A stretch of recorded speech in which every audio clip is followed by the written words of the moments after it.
আসসালামু আলাইকুম, কেমন আছো সবাই? আশা করি বন্ধুরা তোমরা সকলেই ভালো আছো। তো আজ আমি আবারও চলে এসেছি তোমাদের সামনে নতুন একটি ভিডিও নিয়ে। তো আজকের ভিডিওতে আমি দেখাচ্ছি একটি পাখিকে। তো আশা করি বন্ধুরা তোমরা সকলেই বুঝতে পারছো। তো তোমরা যারা আর্ট করতে ভালোবাসো বা আর্ট ভিডিও দেখতে পছন্দ করো, আজকের এই ভিডিওটা তাদের জন্য। তো আশা করি তোমরা সকলেই দেখতে পাচ্ছ। তোমাদের কাছে আমার আজকের এই ভিডিওটা কেমন লাগলো অবশ্যই কমেন্ট করে জানাবে।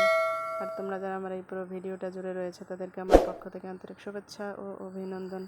তোমাদের সাথে আবার দেখা হচ্ছে পরবর্তী ভিডিওতে। নেক্সট ভিডিও দেখার আমন্ত্রণ রইল। আজ এ পর্যন্তই।